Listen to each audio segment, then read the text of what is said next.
di bawah kita ini. Dan sebenarnya tidak ada lubang yang menunjukkan bahwa ada pelepasan atau outlet ke sana. Beda dengan di Galunggung, dengan sengaja dibobol, disuntik istilah orang awam, gitu. Disuntik sehingga tidak terbentuk danau Kalau lain tidak. Mengapa tidak? Karena dilihat bahan atau materialnya, ini adalah material bahan lepas yang masih porus sampai ke bawah, dan itu mungkin suatu saat nanti akan membentuk aliran bawah tanah dalam bentuk air tanah dan keluar dalam bentuk mata air di bawahnya. Ada pertanyaan? Silakan. Ada tambahan di sini. Pak Rahmat, malam Pak Rahmat, Pak. Diberi kesempatan untuk membahas ini. Silakan Pak. Ini sapinya. Oh iya.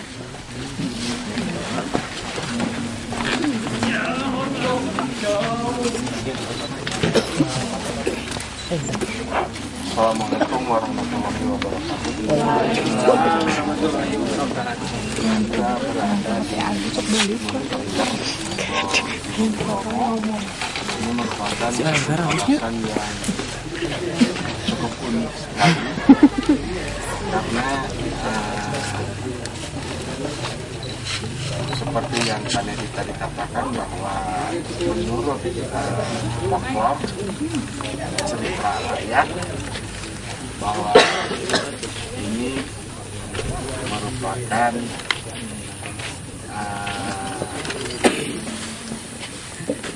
merupakan orang yang tidak mau masuk Islam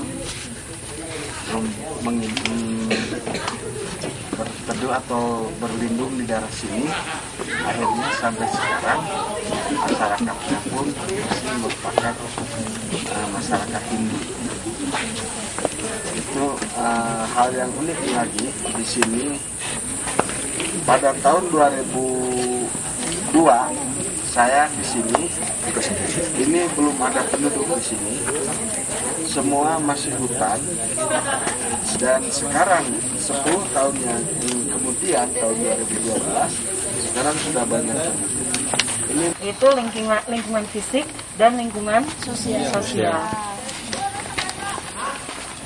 Tadi pagi saya sempat menyampaikan sedikit ketika bicara lingkungan fisik.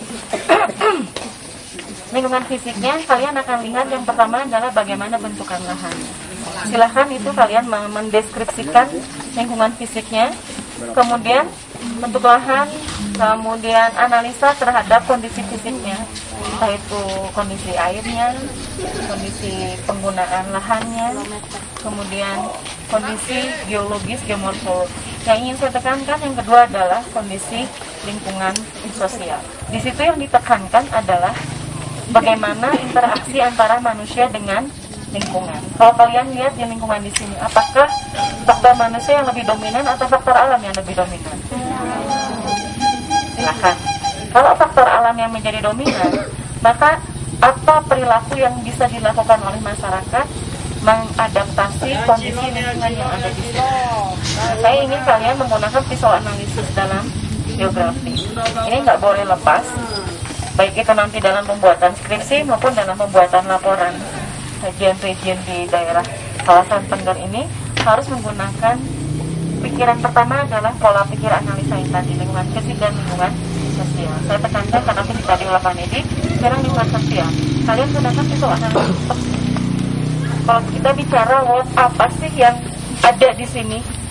Ada itu adalah sesuatu yang bisa kita lihat, ya, baik itu kondisi fisik alamnya maupun kondisi aktivitas masyarakatnya, penggunaan lahannya seperti tadi disampaikan, kemudian bagaimana mereka berinteraksi dengan lingkungan alam.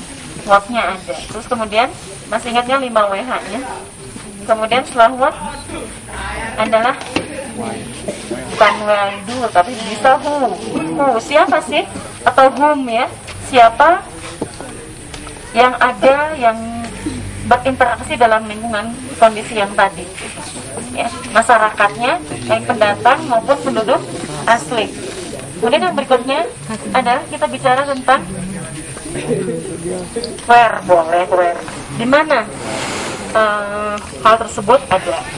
Nah ini kalian kalau bicara where, bicara secara absolut dan juga bicara secara relatif ya. Secara absolut boleh kalian ada data-datanya nanti boleh ini pada posisi seperti apa. Kemudian data secara relatifnya kalian boleh mengatakan di mana tempat ini berada, pada kondisi administrasi seperti apa, kemudian batas-batas wilayahnya seperti apa. Kemudian yang berikutnya setelah where adalah when. Ya, when kapan? Ini peristiwa-peristiwa sejarah letusan yang ada dalam buku pedoman, ada ya buku pedomannya. Nah itu bisa menjadi salah satu bagaimana ketika kalian ingin menganalisis dengan menggunakan sosial geografi ketika when. Setelah when adalah why. Mengapa? Kalau bicara mengapa itu kedalaman analisis kita. Hal itu bisa berkaitan dengan why tadi. Hal itu bagaimana hal ini bisa terjadi. Kalau tadi why itu mengapa, yang berikutnya adalah how, kenapa. Bagaimana hal ini bisa terjadi. Nah, sebab itu kalian di PKL yang keempat ini harus sangat komprehensif menggunakan semua materi perkuliahan yang pernah didapat untuk memasukkan dalam kajian deskriptif analisis di daerah kawasan Tengger ini. Ya. Hal-hal lain kalian bisa lihat, bisa mengobservasi apa yang dilihat, bisa ketika wawancara kalian sudah mewawancara kepada masyarakat. Ya. Nah, nanti malam saling sharing lah. Kalau ini kelas ABC, saya ingin Pak Elda nanti bagilah. Yang satu fisiknya kelas A, misalnya kelas B adalah sosial ekonominya, kelas C adalah sosial budaya. Jadi kita berbeda satu sama lain. Saya ingin melihat nanti kedalaman analisis fisiknya, yang kedua kedalaman analisis sosial ekonominya, dan kedalaman analisis sosial budayanya. Ya. Kemudian hal lain yang harus kalian perhatikan adalah bagaimana kebijakan pengembangan wilayah yang berlaku di kawasan Tengger ini. Ingat konsep transborder regionnya, ya. Jadi pengembangan wilayah yang lintas batas. Lintas batas artinya ini nggak bisa hanya Kabupaten Probolinggo yang mengembangkan daerah ini. Tidak bisa hanya Pasuruan nggak bisa, Lumajang nggak bisa, ya, Pemalang ya nggak bisa. Nggak bisa hanya salah satu di antara 4, tapi harus bersama-sama. Dan itu biasanya kalau lintas kabupaten atau lintas secara administrasi ada beberapa kepentingan yang sebetulnya berbeda satu sama lain, kecuali kalau mereka memiliki kepentingan yang sama.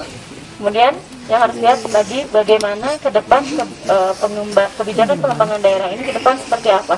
Apakah dimungkinkan dalam kurun waktu 5 atau 10 tahun yang akan datang bisa berkembang sebagaimana yang kita inginkan. Sebetulnya kalau idealnya kita bisa mengetahui bagaimana rencana pengembangan wilayah di kawasan ini. Hari saya nggak tahu ya dimungkinkan tidak. Kalau dimungkinkan silakan, atau mungkin sebetulnya mestinya tadi ya dimungkinkan sampai kantor kepala desa tapi agak jauh jaraknya. Itu bisa tahu seperti apa sih keinginan masyarakat yang kemudian mengadaptasi kebijakan pengembangan wilayah yang berlaku di kawasan ini. Masyarakat mungkin tidak tahu. Ada yang mau ditanyakan? Saya bagian belakang ngobrol, yang ingin mencatat atau merekam, silahkan nanti saling sharing. Pembuatannya juga per kelompok kamar. Jadi kalau yang kelompoknya 2 orang ya 2 orang, yang 3 ya 3, yang 4 ya 4. Kita akan berprogram. Saya kira itu saja, kita sambil jalan.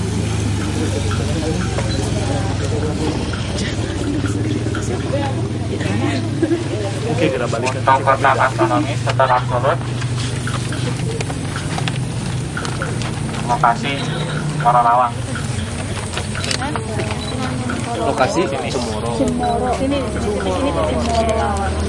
Titik Cemoro. Dusun. S 07 derajat. S 07 derajat. 55 menit. 24,1 detik.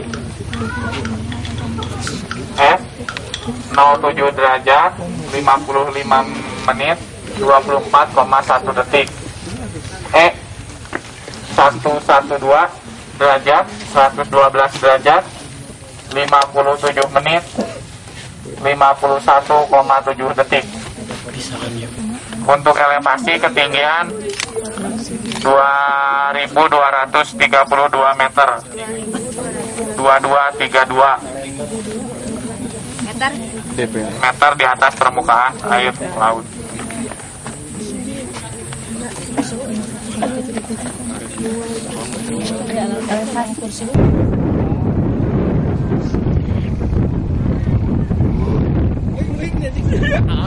Jadi ini halus kita. Oh itu tuh sawah kira liurnya.